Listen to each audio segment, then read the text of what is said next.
Bismillahirrahmanirrahim. Assalamualaikum warahmatullahi wabarakatuh. Alhamdulillah. Asyhadu an la ilaha illallah wahdahu la syarikalah wa asyhadu anna Muhammadan abduhu la nabiyya ba'dah. Allahumma sholli ala sayidina Muhammad wa ala ali sayidina Muhammad. Ilahi anta maksudi waridhoka matlubi a'tini mahabbataka wa ma'rifataka. Kehadapan para ahli silsilah Thariqah Qadiyah Naqsabandiyah Ma'had Suryalaya, wabil khusus guru agung kita Syekh Muhammad Abdul Ghassalullah Maslul Qaddasullah Sirah. Al-Fatihah. A'udzubillahi minasyaitonirrajim. Bismillahirrahmanirrahim. Alhamdulillahirabbil alamin arrahmanirrahim maliki yaumiddin. Iyyaka na'budu wa iyyaka nasta'in ihdinas siratal mustaqim siratal ladzina an'amta 'alaihim ghairil maghdubi 'alaihim waladdallin amin. Yang sama-sama kita banggakan, kita muliakan para wakil talqin yang hadir dalam kesempatan ini. Ada Jujun Junaidi,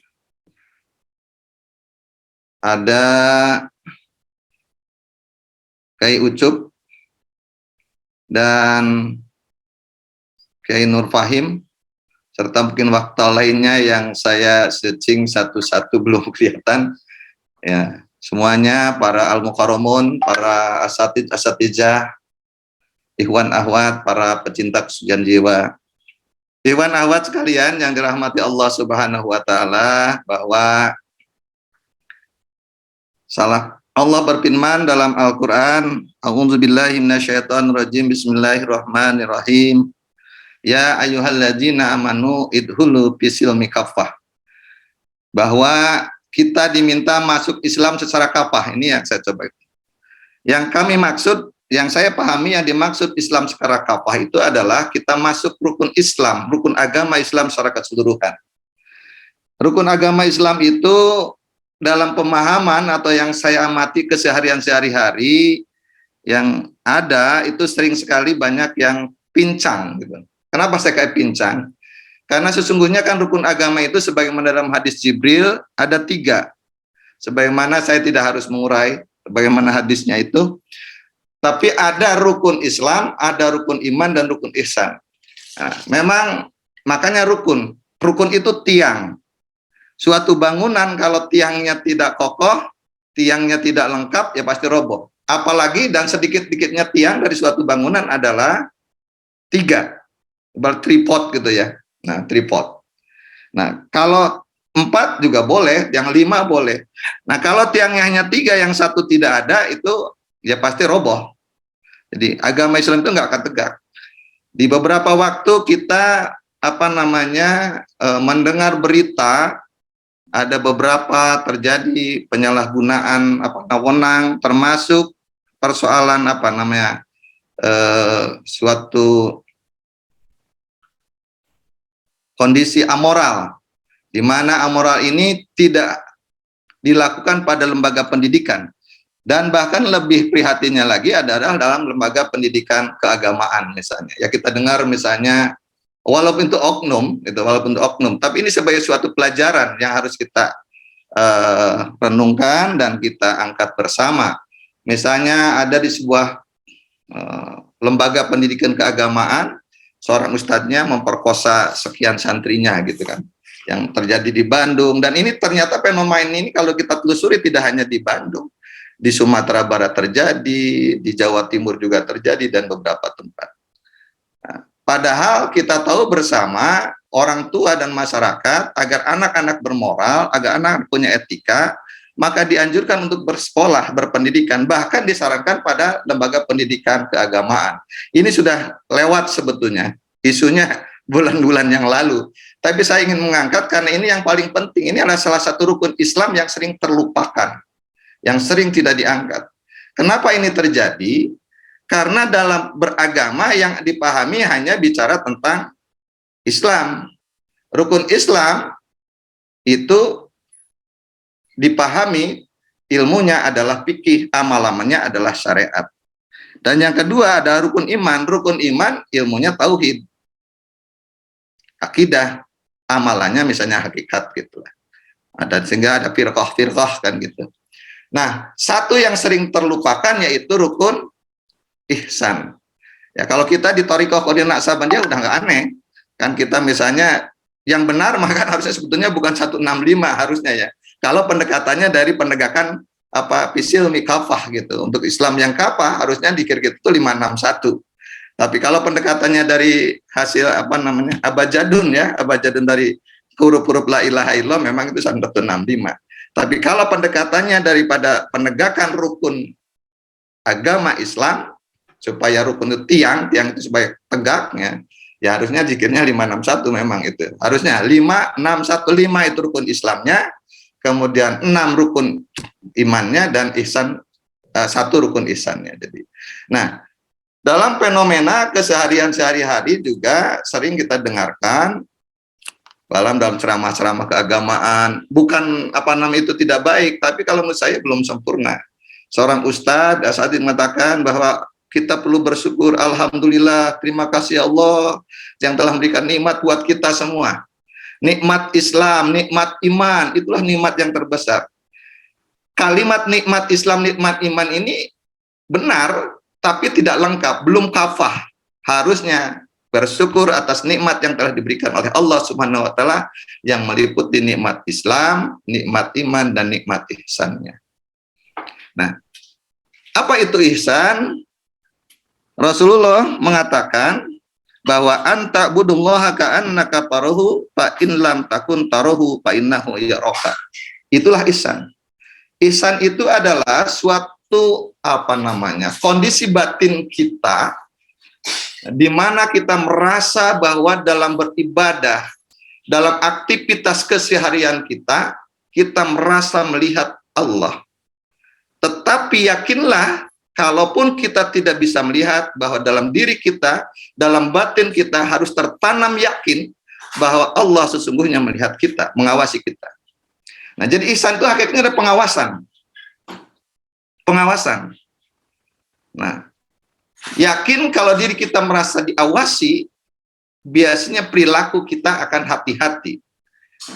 Sehingga saya yakin kalau misalnya merasa ada diawasi di suatu lembaga pendidikan, di suatu lingkungan, tidak mungkin terjadi tadi misalnya ada ustadz atau apalah yang sebut para guru yang kemudian melakukan hal-hal yang tak senonoh terhadap murid-muridnya. Kalau merasa diawasi.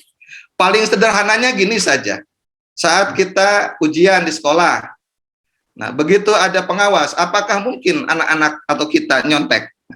Kan tidak mungkin. Biasanya menghindari karena ada yang ngawasi. Atau katakanlah di kelas itu dipasang CCTV. Saya yakin itu karena merasa terawasi dan tahu ada di situ pasang CCTV, maka tidak nyontek.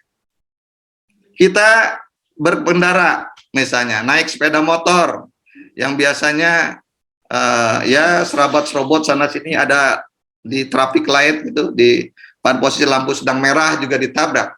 Tapi kalau di situ ada polisi berdiri, saya yakin tidak akan taat si pengendara motor itu kan. Karena kenapa? Merasa terawasi, merasa diawasi, jadi merasa ada sesuatu dalam hati. Nah, demikian pun sebetulnya yang utama dalam rukun beragama ini adalah yang utama, dan ini yang menjadi adab adalah kita merasa terawasi oleh Allah Subhanahu wa taala. Sehingga tindakan perbuatan kita akan merasa hati-hati. Nah, ini semua, ini pentingnya ihsan. Jadi ihsan itu sesuatu yang sebetulnya adalah ya secara arti bahasa yaitu baik, tapi persoalannya bukan baik saja, tetapi yakin, itu ada suatu keyakinan diri bahwa diri kita terawasi oleh Allah Subhanahu wa taala. Nah, ini yang harus dikembangkan dan ditanamkan dalam setiap diri kita, dalam setiap anak didik kita, dalam semua pendidikan kita. Dan ihsan inilah yang kemudian ilmunya adalah tasawuf, yang mempelajari tentang adab, sopan santun, tata cara gitu. Jadi adab dalam berkehidupan, adab dalam bersosialita adalah ihsan. Dan adab ini di dalam ya bahasa lain adab itu ya etika, akhlak gitu kan, sopan santun lah, atau Ya, etika, akhlak sebetulnya. Tapi akhlak di sini, adab itu memang ada yang mengatakan adab dengan akhlak beda. Oke, tidak apa-apa. Karena akhlak ada akhlak yang baik dan ada yang tidak baik. Tapi kalau saya paham akhlak itu pas yang baik. Tapi kalau karakter bolehlah. Karakter dalam syariat umum ada karakter baik dan karakter tidak baik. Jadi yang dimaksud adab atau akhlak baik ini adalah ya akhlak yang baik. Sebagaimana Rasul juga mengatakan bahwa innama bu'istu liutamima makarimal akhlak. Bahwa dia semata-mata diutus dalam rangka menyempurnakan akhlak. Adab atau akhlak ini juga sebagai kita yang masuk dalam dunia thariqah Qadiriyah Naqsabandiyah, ini adalah salah satu rukun dalam kita thariqah yang mutabaroh. Ya. Thariqah mutabaroh itu adalah adab. Ada 7 rukun dalam berthariqah. Nah, syarat thariqah yang mutabaroh, ada mursyid, ada wirid, ada mursyid, ada wirid, ada murid, ada talqin, ada sanad silsilah, ada zawiyah. Nah, zawiyah sekarang ini luar biasa, zawiyah madrasah lah. Dan madrasah kita juga madrasah langit ini, madrasah langitan sekarang ini nih, dengan dunia Zoom. Dan yang terakhir adalah adab. Nah, jadi itu adab yang paling penting. Dan lebih jauh bahan pangersa Abah di dalam kitab Fadhail Suhur menuliskan adab dalam berthariqah itu ada 3, yaitu adab terhadap Allah Subhanahu wa Ta'ala, adab terhadap mursyid, terhadap wali-wali Allah, dan adab terhadap sesama ikhwan. Nah, itu adab sangat penting. Sangat penting. Adab terhadap Allah apa? Ya tadi kita merasa diawasi oleh Allah. Sehingga karena kita merasa dekat dengan Allah, merasa diawasi Allah, maka kita tidak boleh bermunafik pada Allah. Kita harus menyesuaikan apa yang di mulut, apa yang kita ucapkan dengan apa yang di dalam hati harus sesuai. Nah, itu adab terhadap Allah. Jadi kita saja sebagai orang tua katakan ngajak bicara dengan seorang anak, lalu anak sambil diajak bicara itu dia ngomong, menjawab pertanyaan kita tapi dia sambil main HP. Nah, apakah itu baik? Itu kan tidak baik. Itu juga tidak beradab namanya terhadap orang tua. Nah, kita dalam beribadah pada Allah, dalam ucapan kita, dalam sholat misalnya, Allahu Akbar, lalu baca, iyyaka na'budu wa iyyaka nasta'in, tapi hati kita bicara, oh tadi kunci motor tinggalan di mana ya? Apa masih di dalam motor, belum diambil atau gimana? Ini tidak beradab. Yang beradab pada Allah artinya kita harus merasa diawasi Allah dan kita harus fokus pada Allah Subhanahu wa Ta'ala. Harus khusyuk dalam ibadahnya.